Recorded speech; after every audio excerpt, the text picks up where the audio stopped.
Cuando entramos al tema de hoy, entiende el significado de un texto. Vamos a la semana número 5. Y el texto que estamos desarrollando hoy, de Juan capítulo 1, capítulo 15 del verso 1 al 17, estoy completamente seguro que todos lo hemos leído, todos hemos estado conectados con esta palabra, y tal vez usted podrá decir, a ver pastor, ¿qué hay de nuevo que usted me pueda enseñar con ese texto? Porque eso me lo han predicado 1000 veces y yo ya lo sé. Yo lo empecé a leer y dije, bueno, Juan 15, el fruto, yo sé sobre qué podemos hablar de este tema. Pero vamos a entrar a hacer un estudio entendiendo el significado del texto. Porque recuerden que 40 días de la palabra nos está llevando por un proceso. La primera clase que recibimos, o el primer tema, se llamó observación. Y la primera pregunta que nosotros nos hacíamos al leer un texto bíblico es, ¿qué dice la palabra? Amén. ¿Qué dice la Biblia? Y solo lo escribimos específicamente lo que dice, y esto es lo que el Señor nos tiene que decir. Luego el segundo día vimos la palabra interpretación. Y en la segunda palabra de interpretación, la pregunta es, ¿qué significa lo que quiere decir la Biblia? Luego vimos la tercera palabra, que fue la correlación, y es allí donde nos preguntamos qué dicen otros versículos de la Biblia acerca del versículo que estamos leyendo. Hoy estamos tomando como texto libro de Juan, capítulo 15, verso 1 al 17, y pareciera ser que es muy claro ese texto. Fruto, nos habla del fruto y del fruto. El que no da fruto, el que no está conectado, el que no está conmigo, está desconectado, y el que está desconectado muere y no da fruto y es echado al fuego. Eso nos dice el texto de una manera muy rápida. Luego, en el cuarto paso de estos estudios, vimos la palabra aplicación. Recuerden que los voy a repetir. Lo primero fue observación, la segunda fue interpretación, la tercera fue correlación. El número 4, la semana anterior, vimos la aplicación, es decir, ¿qué voy a hacer al respecto con lo que la palabra me está diciendo? No basta solamente con leer los pensamientos, no basta solamente con leer una porción bíblica, sino que es necesario que nosotros vayamos a la práctica. Y hoy vamos a ver entonces, mis hermanos, lo que significa o lo que tiene como significado un texto bíblico que vamos a tomar. Amén. Partimos de Juan capítulo 15, y para que avancemos en este punto, es importante observar algo. La gente dice, Dios quiere que nosotros los cristianos seamos exitosos. Y esa es una palabra extraordinaria. Dios quiere que nosotros seamos exitosos. Pero dígalo conmigo, más que exitosos, Dios quiere que nosotros seamos fieles. Vamos a repetir esto, por favor. El mundo, la gente, dice, todos los cristianos debemos ser victoriosos. Amén. Pero no podemos ser un cristiano victorioso si no tenemos fidelidad con el Señor. Entonces vamos a decirlo juntos. Dios quiere que nosotros, los hijos de Dios, seamos fieles. Amén. Fieles, hermanos, porque la palabra nos enseña que más que ser exitosos y lograr prosperidad, ante todo tenemos que dar fruto, es decir, necesitamos tener fidelidad. Amén. Por lo tanto, mis hermanos, ser fieles es el proceso por el cual Dios nos lleva en el caminar de la iglesia hasta que alcancemos a ser fructíferos. Nosotros no seremos fruto dentro del evangelio hasta que no aprendamos a ser fieles. Fieles en el llamamiento, fieles en el proceso por el cual Dios nos pasa, fieles en medio de las adversidades, de las pruebas. Saben, hermanos, cuántas veces nosotros, en medio de todo este mover de situaciones que mencionábamos ahora, y circunstancias de adversidad y de crítica y de lucha del evangelio, cuántas veces nosotros hubiésemos querido decir no más, no más. Tal vez nosotros pudiésemos decir, cerremos la obra y movámonos a otro lugar y huyamos de toda esta tempestad, y tal vez si empezamos la obra en otro lugar, no. El Señor nos ha dicho que necesitamos ser fieles. Tal vez una de las cosas más especiales que hemos aprendido, mi esposa y yo, en el llamamiento, en el ministerio, es ante todo la palabra ser perseverantes. Ahora mismo que nos reuníamos en esta ceremonia, algunos pastores me decían, ¿aún continúas allá en el pueblito ese? ¿Cómo se llama? En Cherryville. Sí, ahí estamos. Pero bueno, me dijo un pastor, un director de pastores, se acercó y me dijo, pastor amado, Roberto, hermana Pili, pastora Pili, hemos orado y cuánto deseamos tenerlos aquí en Charlotte, muy cerca con nosotros. De cuán gran ayuda serían ustedes en el ministerio de los pastores si estuvieran aquí cerca. Entonces yo le dije, profetice, hermano, profetice. Y de pronto se me acerca otro pastor y dice, ¿sabe usted, pastor Alfaro, que están rentando un edificio cerca aquí en un buen precio, un edificio cómodo, con buenos cuartos, salón de estudio, buena cocina, y es para compartir con un ministerio americano? ¿No le interesa? Pues de interesarme, sí. Por supuesto que sí. Y compartíamos con mi esposa hace unos días, ¿será que el Señor está buscando que regresemos nuevamente a Charlotte? De allá salimos hace un tiempo, ¿será que el Señor quiere que volvamos? El Señor no nos lo ha dicho, porque el Señor nos ha dicho, sean fieles en el lugar donde yo los puse.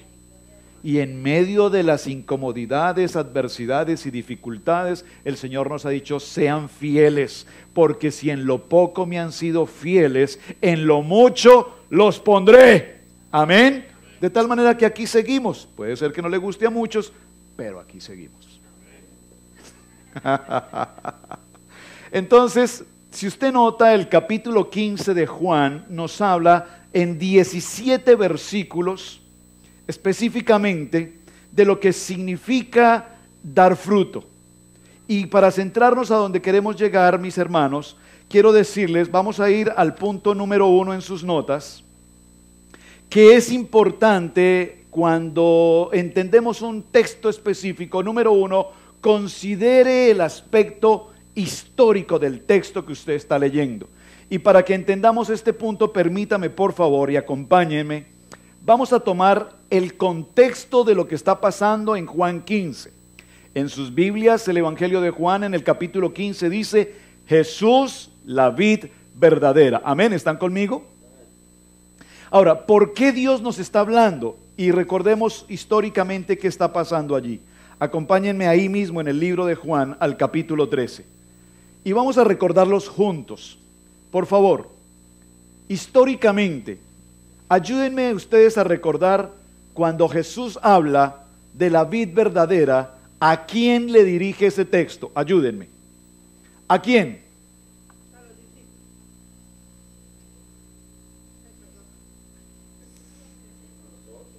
¿A quién? No, recuerden, escuchen. Entendiendo el significado del texto es el tema de hoy. Recuerden que esto más que una predicación es una enseñanza. Y yo quiero que en la enseñanza ustedes coparticipen conmigo en lo que estamos estudiando. Amén. Estamos yendo al contexto histórico de Juan 15. Porque si nosotros no entendemos históricamente qué está pasando en Juan 15, entonces la palabra no la vamos a poder definir a nuestras vidas. Número 1, considere el contexto histórico de Juan capítulo 15, para que la gente pueda entender este proceso. ¿A quién le estaba hablando Jesús en ese momento? ¿A quién? A sus discípulos. ¿Y a cuántos de sus discípulos? ¿Perdón? ¿A 12? ¿A 11?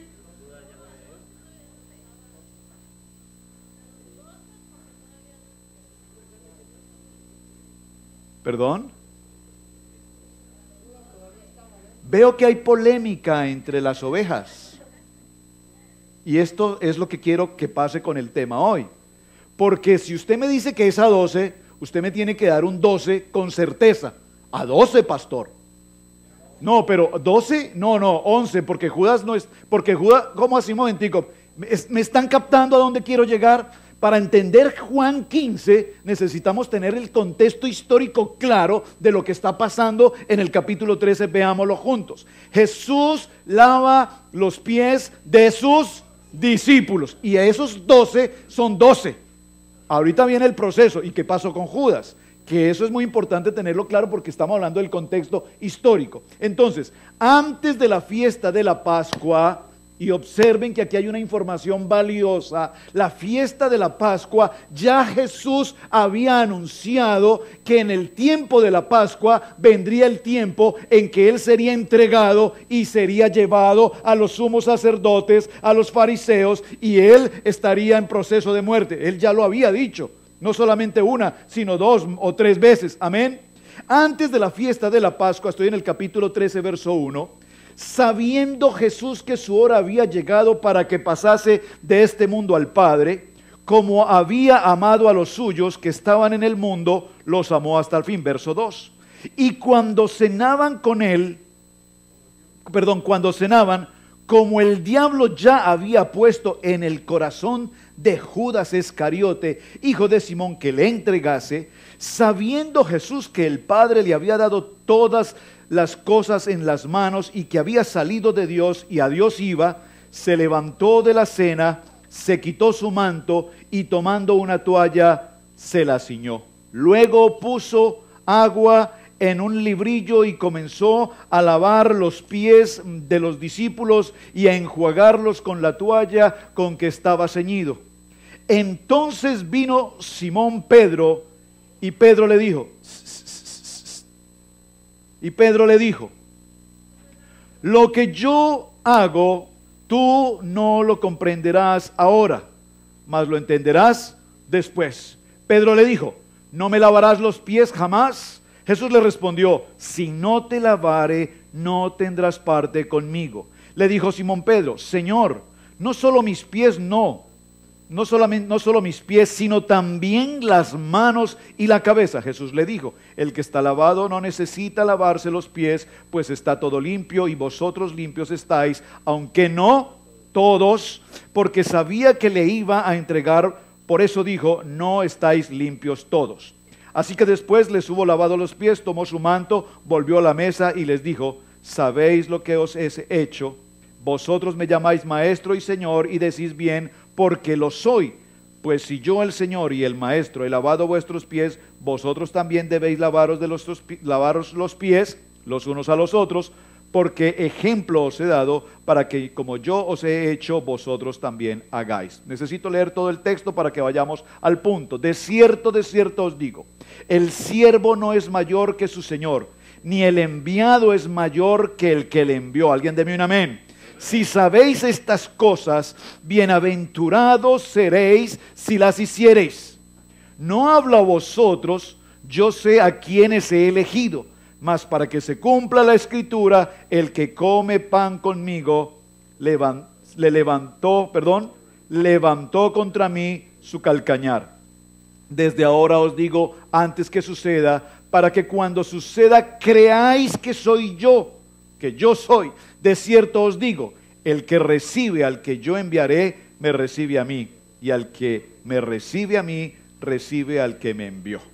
Así es que si observamos el contexto histórico de lo que estamos hablando en Juan 15, déjame decirte que el Señor en esta primera porción, en el capítulo 13, el Señor nos está dando el primer modelo de lo que significa un hombre de Dios. Significa un hombre que sirve a los demás. Él se despojó de su vestidura y empezó una labor de humildad lavando los pies a sus discípulos. Y esto de lavar los pies a los discípulos es algo muy importante. Recuerden que ellos utilizaban un calzado en sandalias y sus pies permanecían permanente y constantemente en mala condición, muy absolutamente desaseados. Lavar los pies es un acto de gran importancia porque muestra ante todo la humildad del Señor. Y Él dice, yo necesito que ustedes, mis discípulos, sean humildes, que ustedes, mis discípulos, vayan a otros y puedan lavarles también a ellos, sin orgullo, sin pedancia, sin creerse que ustedes ahora son más que los demás, porque no olviden que ustedes no me escogieron a mí, sino que yo los he escogido a ustedes. Amén. Esta es una palabra que yo quiero que tú grabes en tu corazón. Tú no escogiste a Jesús, Jesús te escogió a ti. Y dice que aún desde el vientre de nuestra madre, Él nos ha escogido. Alguien diga amén. Dígalo conmigo, yo soy un escogido. Yo soy un escogido. Yo he sido escogido por Él y he sido llamado por Él. Amén. Ahora bien, en este proceso que estamos viendo, Si usted lo tiene claro, es importante recordar que Jesús pasó con sus discípulos 3 años y medio enseñándoles, los había escogido y los preparó y los capacitó para asumir la responsabilidad del ministerio. Amén. Él no está aquí diciendo que este mensaje era para toda la multitud. Este mensaje era exclusivamente para quienes Él consideraba fieles a la visión y al llamamiento por el cual Él los había escogido. La gente que está aquí reunida con Jesús es la gente a quien Él ama profundamente y la gente que lo ama a Él. Amén.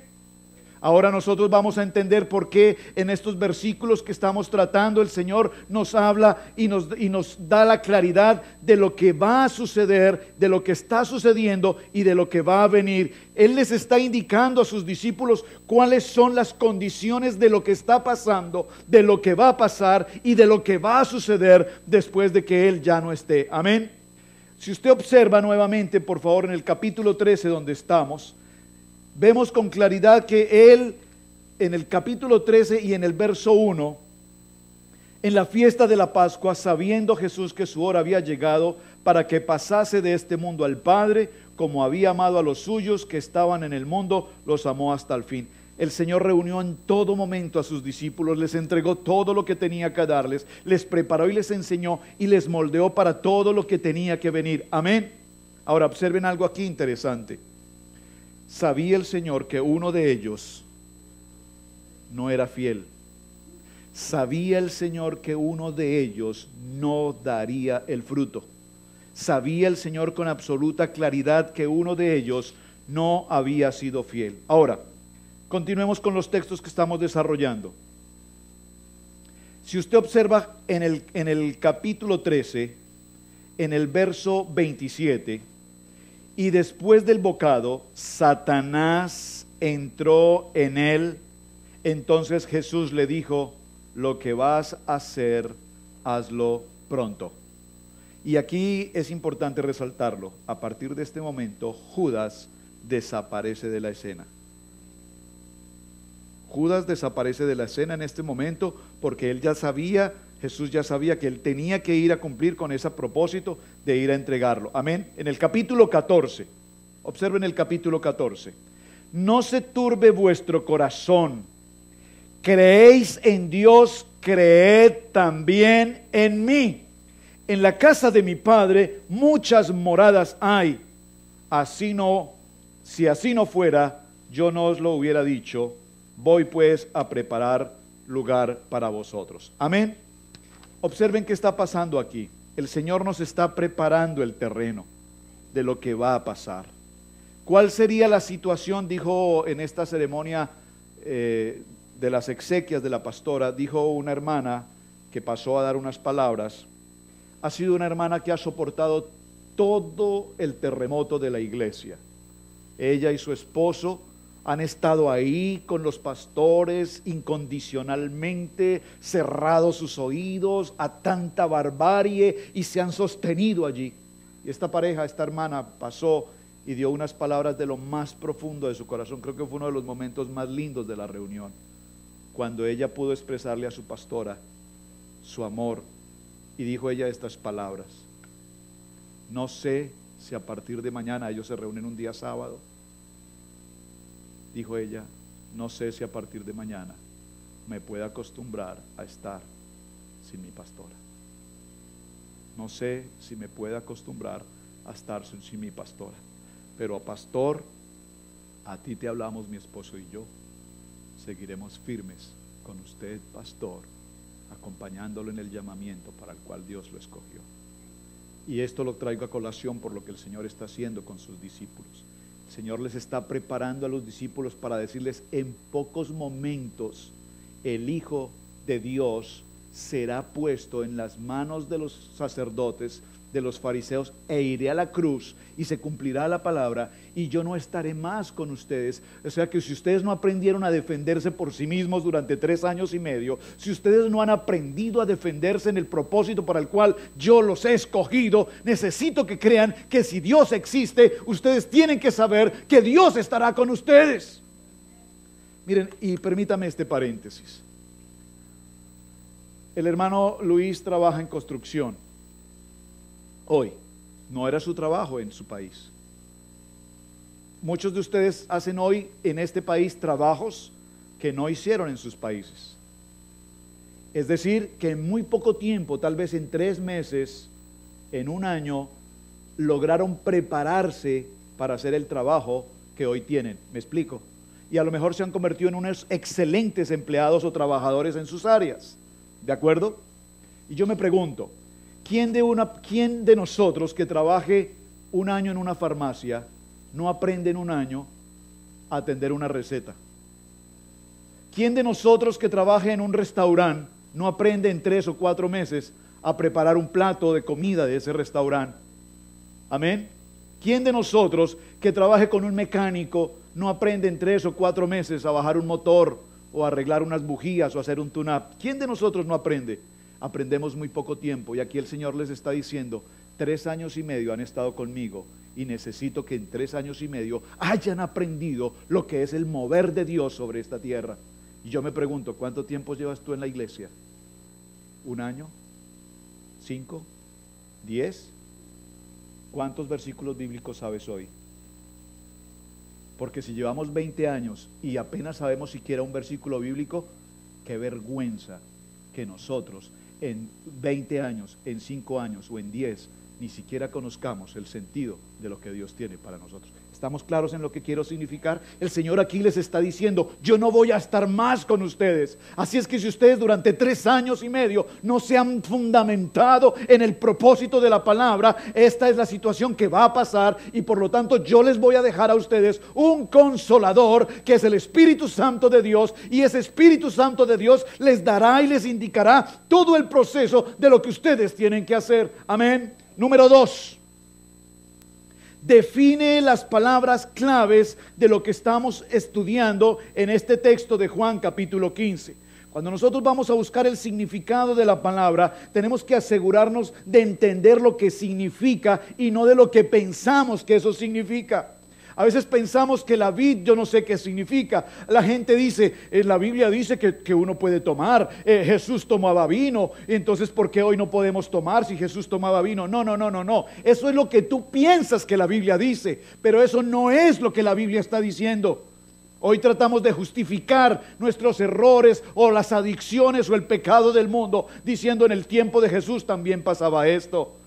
Así es que tenemos que entender específicamente qué es lo que Él nos está tratando de decir. Voy a dar un ejemplo sencillo. Por ejemplo, la palabra banda. ¿Qué significa para usted la palabra banda? Banda puede ser una tira delgada para atar algo. Banda puede ser un grupo musical. Banda puede ser un anillo de caucho para agrupar algunas cosas. Es decir, que la palabra banda tiene diferentes significados, pero tenemos que saber específicamente esa palabra, en dónde la usamos y específicamente para qué la usamos. ¿Está conmigo? Puedo significar otra palabra, por ejemplo la palabra hierba. Si realmente nosotros vemos la palabra hierba, podría significar muchas cosas a nuestro alrededor. Si nosotros entendemos el concepto, por ejemplo, de la palabra vacas flacas. Usted tal vez lo puede decir, estoy en un tiempo de vacas flacas.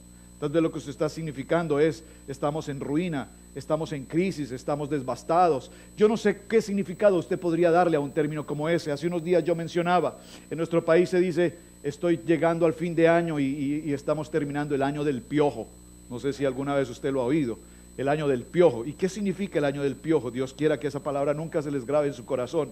El año del piojo para nuestro país es gente que está pasando el peor año de su vida. Gente que ha pasado por ruina, por pobreza, por tristeza, por luto, por circunstancias adversas. Y muchas veces nosotros decimos, estamos terminando el año del piojo. ¿Cómo lo dicen en su país cuando tienen un mal año, una mala situación? Una mala racha, estamos viviendo una mala racha, estamos en una circunstancia terrible. Entonces, no es lo que nosotros pensamos que significa, sino tenemos que saber específicamente qué es lo que realmente la palabra dice. Observe, el capítulo 15 de Juan utiliza la palabra amor durante 9 veces y utiliza la palabra fruto durante 17 ocasiones. Amor y fruto es la palabra que se pronuncia allí. Vamos a observar qué es lo que significa entonces la palabra fruto.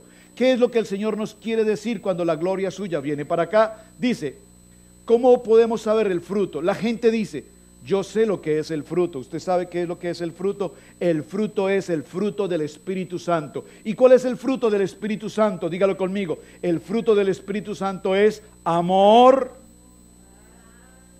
paz, gozo, paciencia, benignidad, bondad, fidelidad, mansedumbre, amabilidad, dominio propio. Esas son las 9 cualidades del fruto del Espíritu Santo.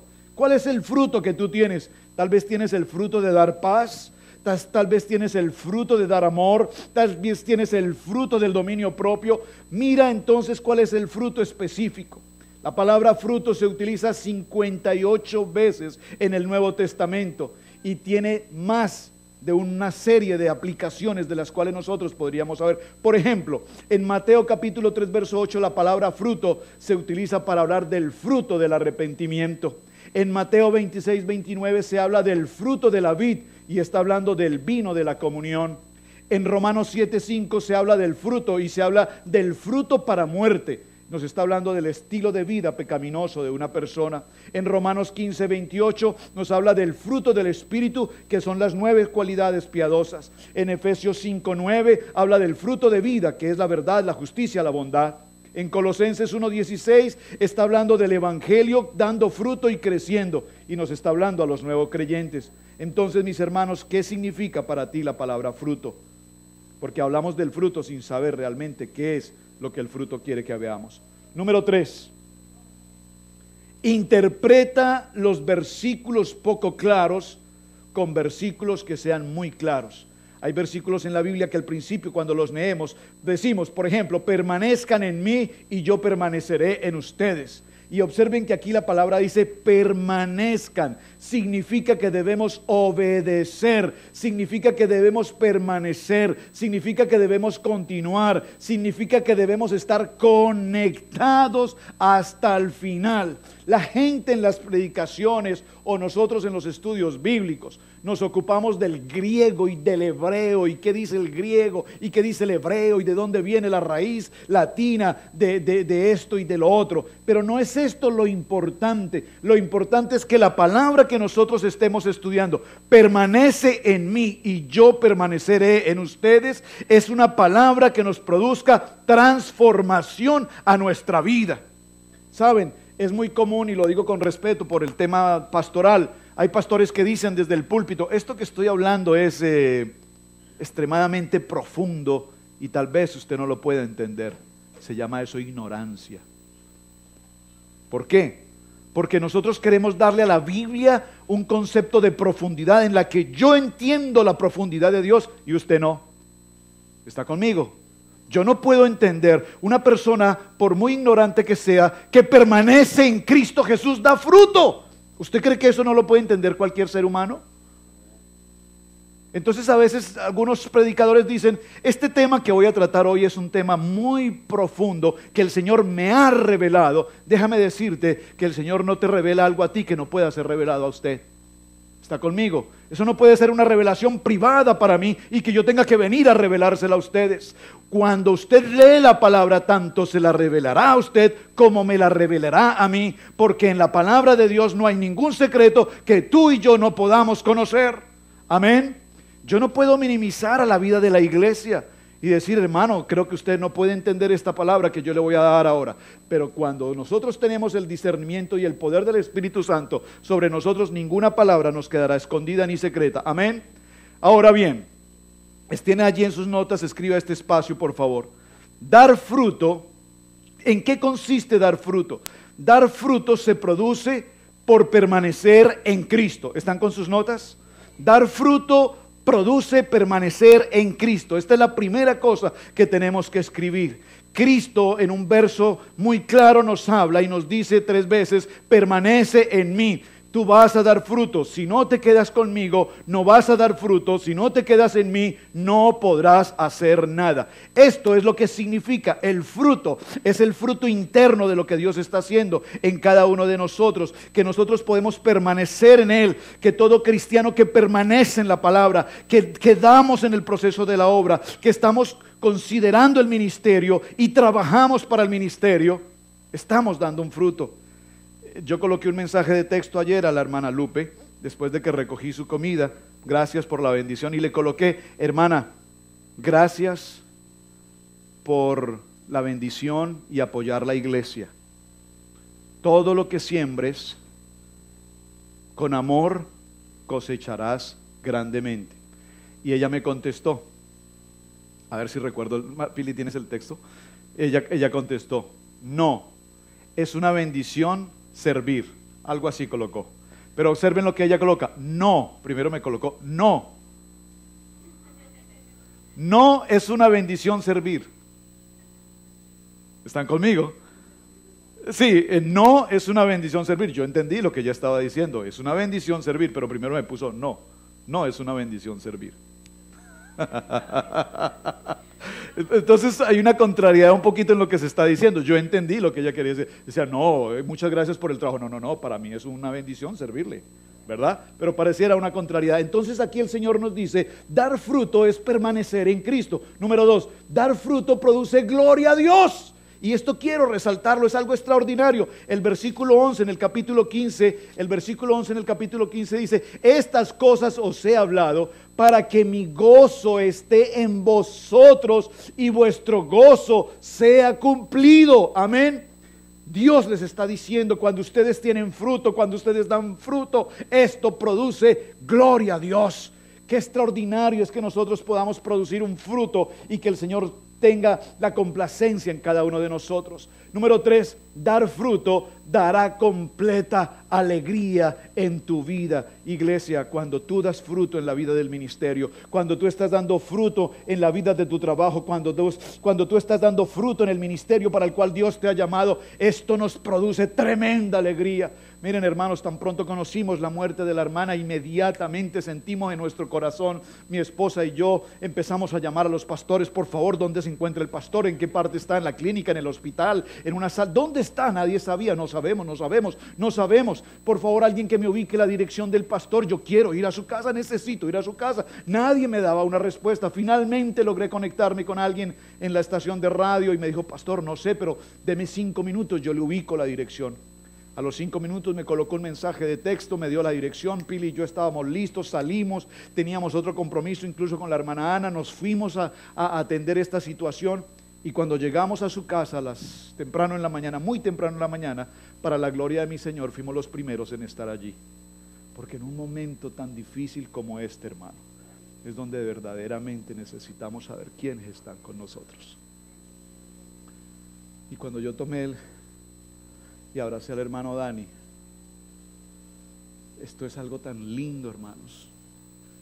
Es algo tan extraordinario uno poder encontrar el amor de Cristo en alguien que viene con un corazón sincero a decirte, estoy contigo en este momento. Y yo sé que en ese momento Dios me dio una alegría extraordinaria en mi corazón.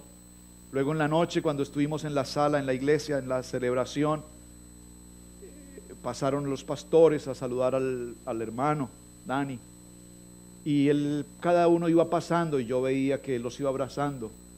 Y esta mañana me dice mi esposa, cuando tú pasaste, el pastor Dani te abrazó y te besó. Y fue al único con el que hizo eso. Y yo no lo estoy diciendo para vanagloriarme, ¿están conmigo? Estoy diciendo es porque ese fruto me produce una tremenda alegría.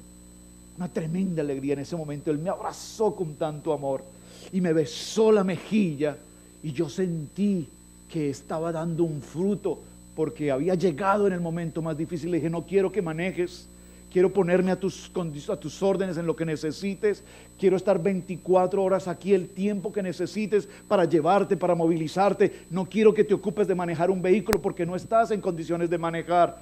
Y él me dijo, wow, tremendo, nunca había pensado que alguien hiciera esto, algo por mí.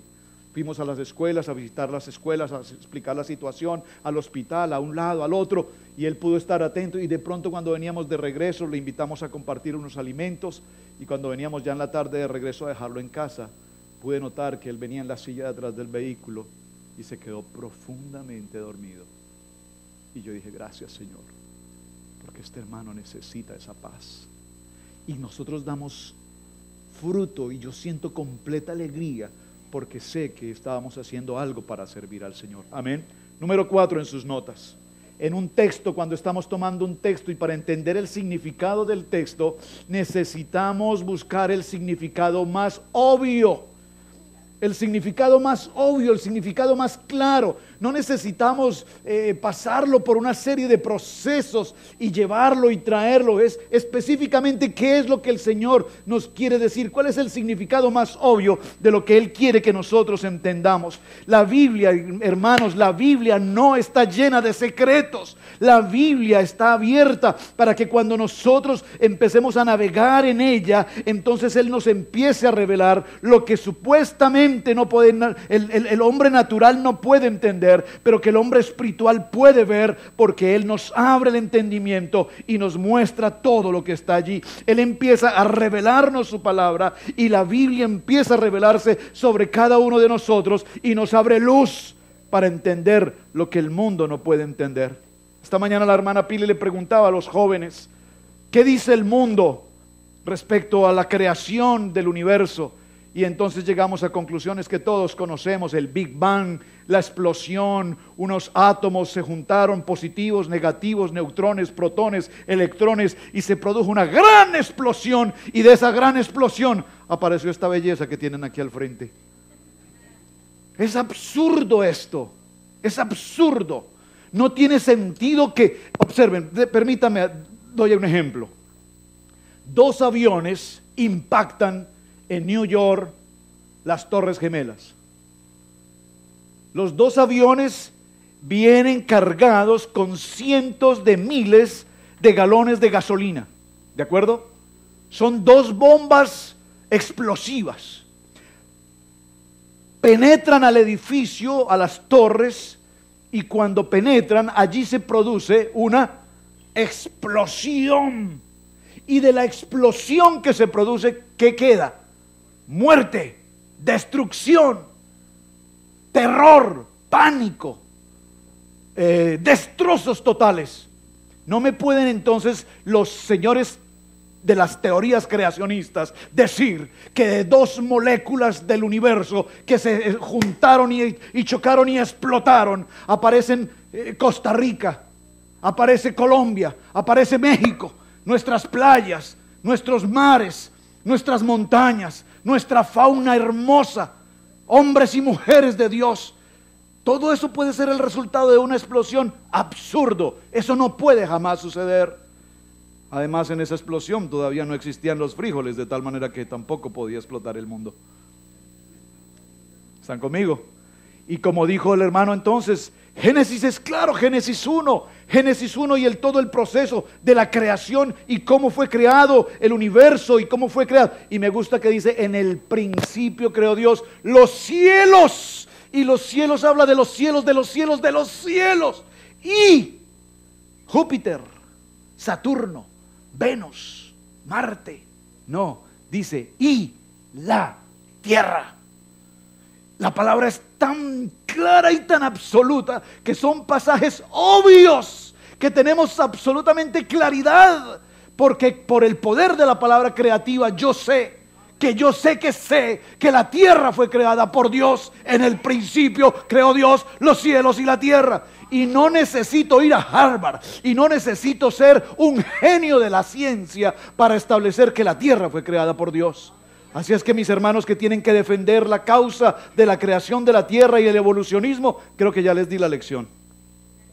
Así es que cuando pasen las siguientes 2 semanas a dar la respuesta, no quiero ahí, pues el Señor creó los cielos y la tierra y todo muy bonito. No, necesitamos entrar a definir la causa con conocimiento de la palabra, con la claridad de que usted se está enfrentando a un mundo científico que todavía no puede entender el propósito por el cual Dios nos creó. Y tomó polvo de la tierra y creó al hombre, y tomó del hueso y formó a la mujer. Es algo extraordinario.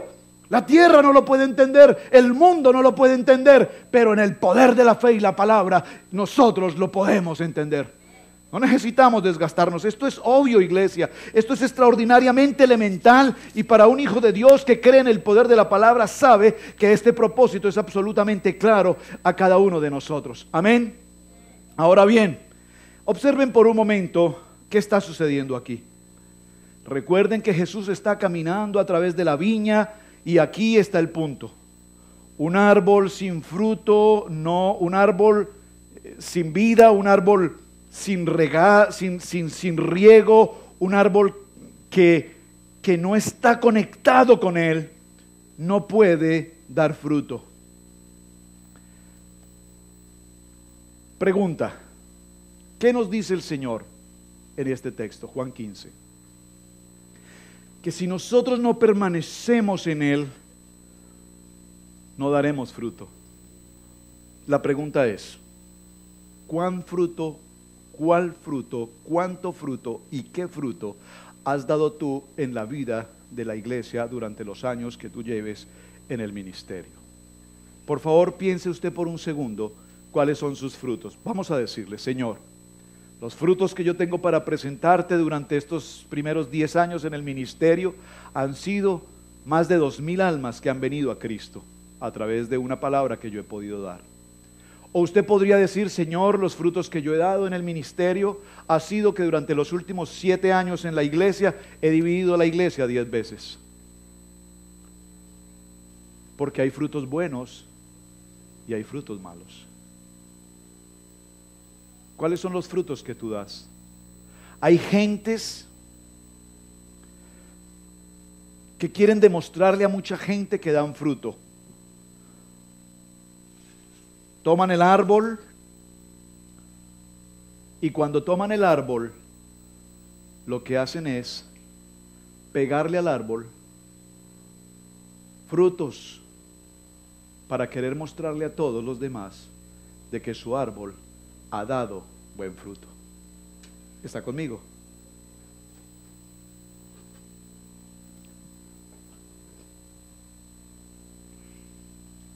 Aquí tengo otro ejemplo. Qué deliciosas estas uvas, ¿verdad? Oh, exquisitas. Tienen cabellos por acá incluso.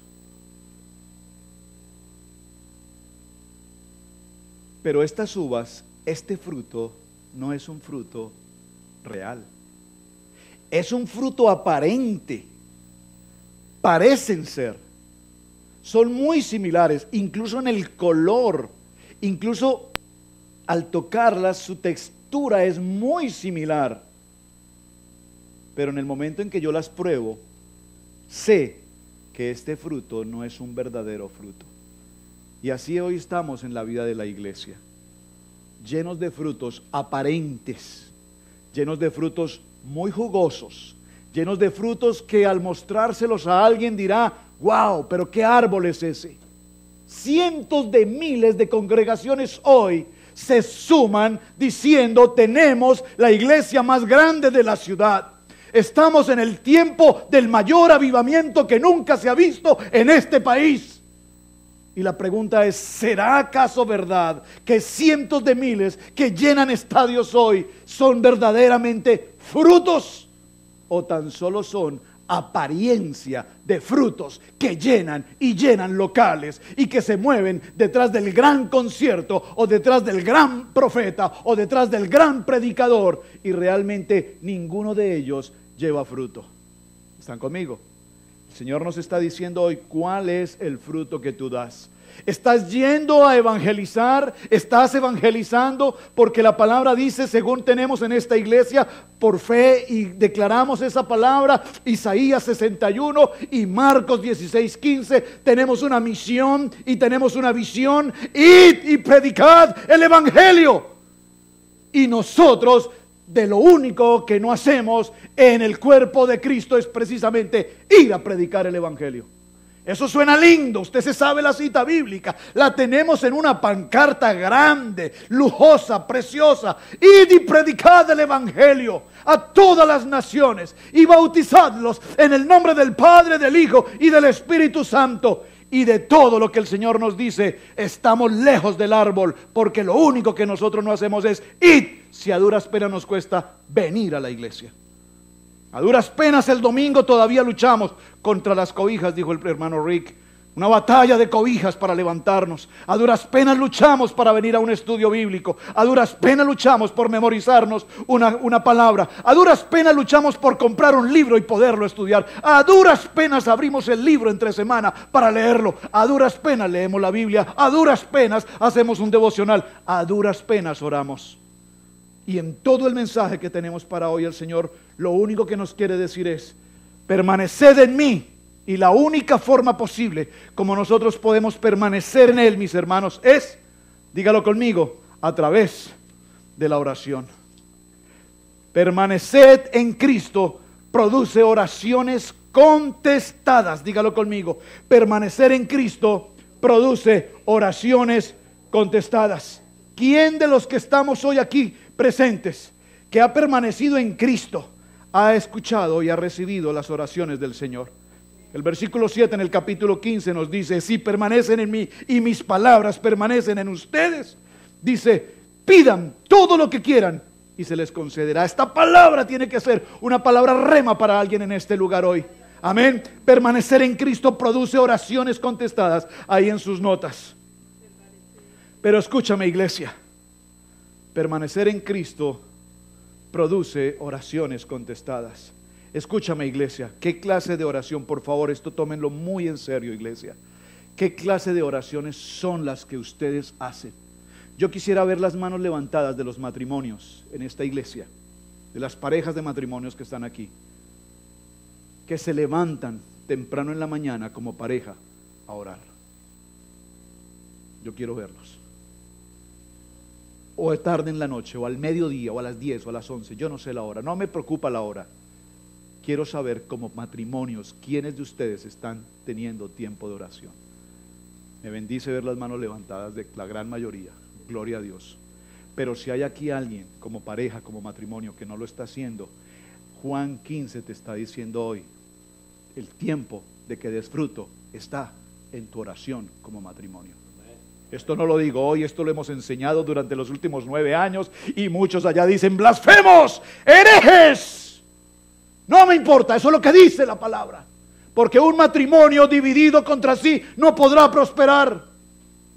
Un matrimonio dividido contra sí no podrá prosperar. Mientras el hombre está orando por la bendición económica, la mujer está orando para que su marido se muera. Señor, cámbialo.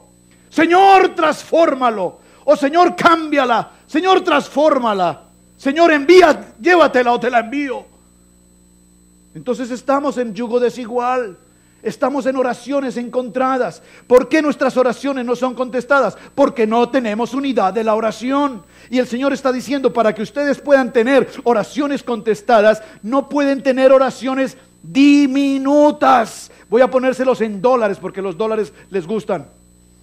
Si usted tiene una oración de 10 centavos, recibirá una oración contestada de 10 centavos. ¿Está conmigo?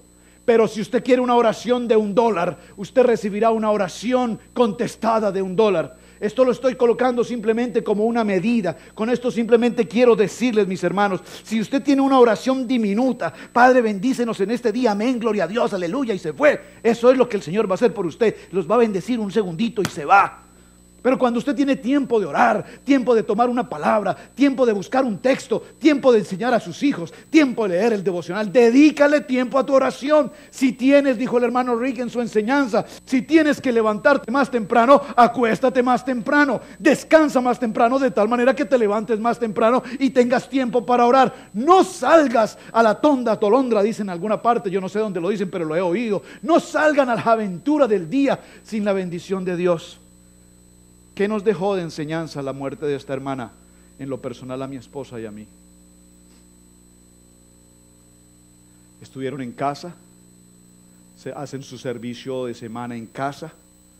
30 personas aproximadamente estuvieron reunidos allí.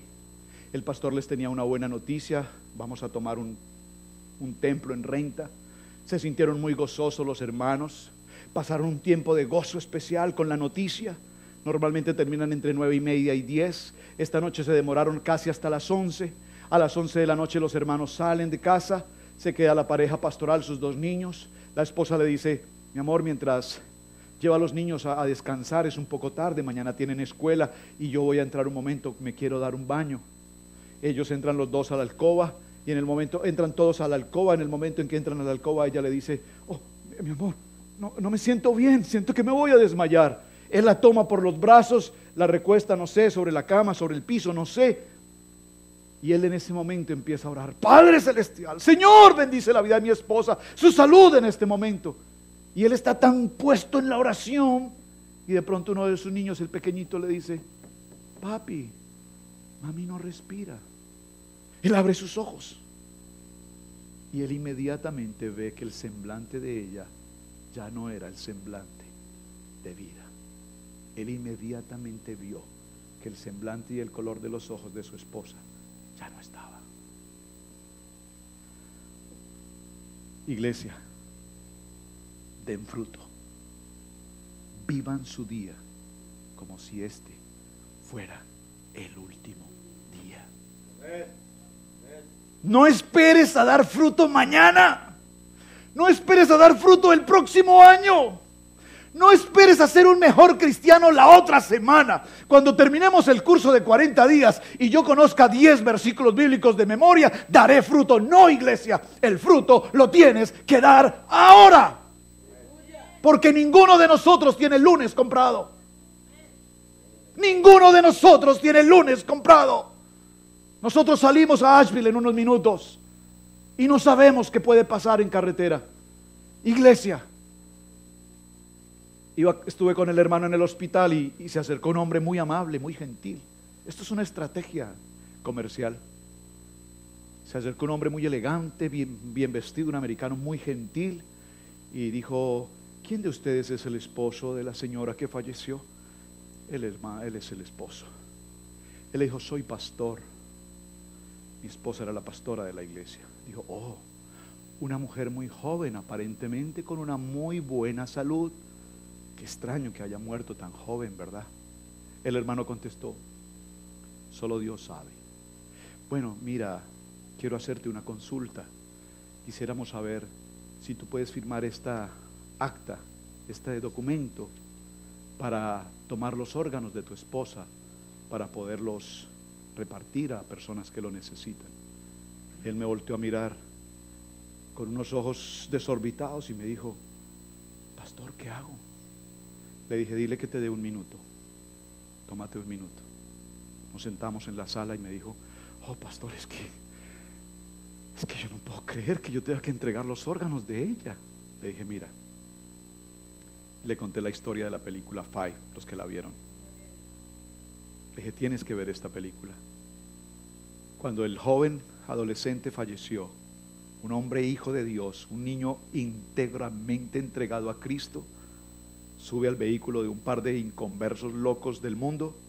Este chico toma su vehículo a alta velocidad y choca con un árbol, y precisamente el único que muere es el niño o el joven cristiano. Cuando lo llevan al hospital, bueno, mal herido mejor, cuando lo llevan al hospital, viene el gentil hombre y le dice a su padre, queremos que firmes para saber cuáles órganos podemos aprovechar. Y él, enfurecido en el dolor que está pasando, le dice, pero ¿cómo usted pretende que yo le firme los órganos de mi hijo si mi hijo vive y mi hijo se va a salvar? Es decir, que este hombre ya venía confirmado de que eso no iba a pasar. Pero tuvieron que reunirse papá, mamá y hermanos y dijeron, ¿qué hacemos? ¿Qué hacemos con los órganos de él? Y todos llegaron a la conclusión, si él hubiese estado en vida y le hubiesen hecho la pregunta, él había dicho, donen todos mis órganos. Así es que ahora el hombre, padre de familia, en su dolor va a donde este hombre y le dice, lamento mucho lo que hice hace unas horas, lamento, era mi dolor, pero estamos de acuerdo, mi familia y yo queremos donar los órganos, y hacen la donación de órganos. Yo le dije al pastor, tómate unos minutos y te hago esta pregunta, ¿hablaste esto alguna vez con tu esposa? Y me dijo, nunca. Yo les hago la pregunta, ¿han hablado ustedes como pareja sobre esto? ¿Ustedes han hablado como pareja sobre esto? Den fruto, iglesia. Somos cristianos de años, leemos la Biblia, hacemos estudios bíblicos, oramos, danzamos, alabamos al Señor y ni siquiera sabemos ¿Cuál sería el deseo de mi esposa? Saben, estábamos en esa ceremonia y lo único que el pastor sí sabía, porque ella se lo había dicho recientemente: si yo llegase a faltar el día de mi ceremonia, lo que quiero es gozo, alegría. Quiero que haya la alegría, danza. Yo no quiero un funeral de lágrimas y de dolor. Y esa ceremonia se convirtió en una ceremonia de mucha danza y de mucha alegría. Muy pentecostal de más. Pero gloria a Dios, fue la petición de ella. Y en ese momento yo pensaba, te repito, he sido muy tocado con esto en mi esposa, que le hubiese gustado a Pili.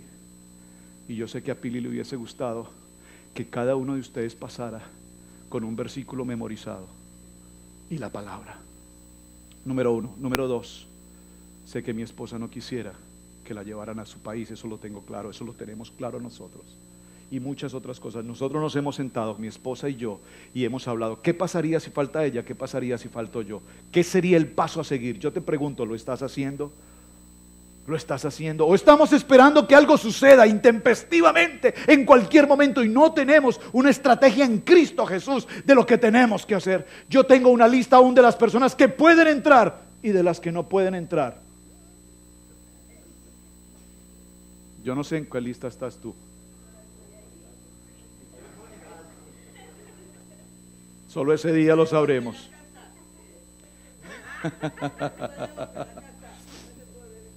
Oraciones contestadas dan la gloria a Dios. Amén. Dígalo conmigo: oraciones contestadas dan la gloria a Dios. Amén. Dan la gloria a Dios. En medio de tu tormenta, en medio de tu crisis, en medio de tu prueba, en medio de tu dolor, en medio de tu situación económica, en medio de tu problema familiar, en medio de tu problema de salud, en medio de una crisis cualquiera que sea, iglesia, dígalo conmigo: doy la gloria a Dios. Mire, esto suena lindo, esto suena maravilloso, esto suena espectacular. Usted puede saltar en su silla y decir: gloria a Dios. Pero déjame decirles, esto es muy duro. Porque como dijo la hermana Pili, me acusó esta semana delante de los hermanos: pastor, usted predica en el púlpito libertad, gozo, valor, no temas, no desmayes. Y cuando llegas a la casa dice: ay, Dios mío, ¿y ahora quién podrá defenderme? Esto no es fácil. Yo soy carne, soy humano. Pero yo les estoy dando una palabra esta mañana en el nombre de Jesús que les dice que cuando nosotros tenemos oraciones contestadas, le damos la gloria a Dios.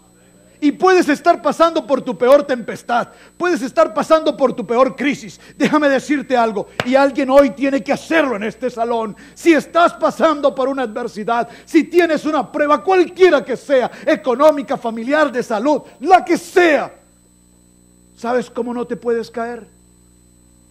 ¿Cuál es la única forma como no te puedes caer? José, asistente mío, ven acá. Quítate esa chaqueta un segundo, porque con la chaqueta te queda más fácil, más difícil. Iglesia, grábense esto en su corazón. Si estás pasando por una prueba, Héctor, si estás pasando por una crisis, cualquiera de ustedes, el enemigo vendrá sobre ustedes y el enemigo los golpeará. Y el enemigo los tratará, y el enemigo los acusará, y el enemigo los juzgará, y el enemigo los pateará, y los llevará de un lugar a otro, y los volverá nada, y los maltratará, y te golpeará, y te dolerá. ¿Usted cree que mi columna no está lastimada? Tengo días en que apenas me puedo levantar, y no soy la abuelita de ayer haciendo el papel, es verdad. Estoy mal de mi columna, el enemigo está afectando tu salud. Ponte de rodillas. Ponte un poco más acá. Ahí está bien. Ahí. Pero cuando tú estás de rodillas, nadie te puede tirar. Cuando tú estás de rodillas, permaneces estable. Cuando tú estás de rodillas, te podrán afectar, te querrán decir, te querrán calumniar, te querrán atacar. Pero cuando tú estás doblado de rodillas, nadie te puede tirar al piso. Porque estás puesto en el lugar donde Dios quiere que estés, y de ahí nadie te podrá mover. Yo no me puedo llevar a este, quédate, estás de rodillas. Yo no lo puedo arrastrar, Satanás no te podrá arrastrar. Porque tú estás estable de rodillas. ¿Saben? Gracias, José. Mira, iglesia, es tiempo Y lo hemos dicho 1,000 veces, no es un asunto de religión, iglesia, no es religiosidad, pero cuando nosotros venimos a la casa de Dios el día domingo, lo menos que podemos hacer como gente que ama al Señor, por temor y honra al Señor, es doblar nuestras rodillas. Pero yo no veo las rodillas dobladas de la iglesia, a menos que la pastora Pili pase y diga, hermanos, por favor, pasen hermanos, por favor, y colóquense en rodillas. Como dijo en estos días alguien, toquen la campanita. Porque cuando tocan la campanita nosotros ya automáticamente sabíamos que tlin, tlin, tlin, tlin, y todos nos arrodillábamos. ¿Será que me falta eso? Tenerles una campanita aquí. Tlin, tlin, tlin. De hecho la tenía, no sé qué me la hicieron. Pero iglesia, cualquiera que sea el momento que estés pasando hoy, yo quiero decirte, este es un tiempo muy oportuno para doblar rodillas. ¿Alguien está conmigo? Doy fruto por pedir en oración. Iglesia, no estamos hablando de pedir salvación. No estamos hablando solamente de esto. Estamos hablando que la oración es la raíz de todos los frutos. Amén. El fruto del Espíritu Santo, el amor, el gozo, la paz, vienen a través de la oración. La benignidad, la bondad, la paz, la paciencia, todo, la mansedumbre, el dominio propio, viene a través de la oración. La oración, iglesia, es la clave de todo lo que significa dar fruto. No es una primera opción en la vida de nosotros hoy la oración. ¿Saben cuándo la gente ora? Cuando está en el problema. Nosotros tenemos a la oración como una llanta de repuesto. Viajamos de aquí para allá y solo falta que una llanta esté ponchada para que nos acordemos de la llanta de repuesto. Y no solamente que nos acordemos de la llanta de repuesto. Yo veo gentes en carretera por una llanta de repuesto. Y en ocasiones que he parado por esto, ¿en qué puedo servir? No, que la llanta se ponchó. Ok, y el repuesto dice, es que no sé dónde está el repuesto. Pero ¿cómo que no sabe dónde está el repuesto? Aquí no sé, compré este auto, es el carro del año y yo no sé si esto trae repuesto. Y uno va y destapa el lugar y busca, y ahí está. Una persona está varada en mitad de una carretera, tiene la solución y ni siquiera sabe dónde está. ¿Está conmigo? Otros están varados en carretera porque ni siquiera saben colocar el gato, no lo saben siquiera maniobrar para poder hacerlo. Otros ni siquiera saben cómo soltar una tuerca, no lo saben. Y así tenemos la oración nuestra hoy en nuestros hogares. Tenemos a Cristo como una llanta de repuesto, que no tenemos trabajo, que la salud está en problemas, que tenemos dificultades en el matrimonio, que nuestros hijos están pasando por crisis. Y ahí es donde nos acordamos que hay que doblar rodillas. Ahí es donde nos acordamos que evidentemente necesitamos entrar en oración. No esperes pasar por esa tormenta. Ora, ora, ora. ¿Están conmigo, iglesia? La oración en familia, nuevamente se lo repito, mis hermanos, es la que nos permite formarnos el carácter y tener una verdadera actitud en Cristo Jesús. Amén. Mateo 7:24 dice: por tanto, todo el que me oye estas palabras y las pone en práctica es como un hombre prudente que construyó su casa sobre la roca. Padre Celestial, te damos gracias en esta tarde. Estemos en pie. Gracias, Señor, porque nos has creado para dar fruto.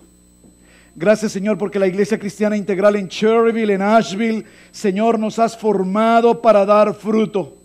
Gracias, Señor, porque no quieres que nuestras vidas sean estériles como árboles secos. No quieres que nuestras vidas se paralicen, Señor. Tú quieres que nuestras vidas den mucho fruto. Gracias, Señor, porque has creado la palabra de la oración para que podamos hablar permanentemente contigo. Permíteme, Dios, doblar mis rodillas y tener el privilegio de orar. Señor, escúchame sobre todo lo que tengo en mis necesidades, en mis oraciones, en mis peticiones. Gracias, Señor, porque tú nos llenas de alegría, nos llenas de gozo. Gracias, Señor, porque puedes escuchar nuestra oración, y gracias porque tú sabes cuál es mi necesidad. Gracias, Señor, hoy te damos gracias porque has producido fruto a tiempo y fuera de tiempo en esta congregación. Gracias, Señor, por todas las vid que hemos tenido a lo largo de estos años.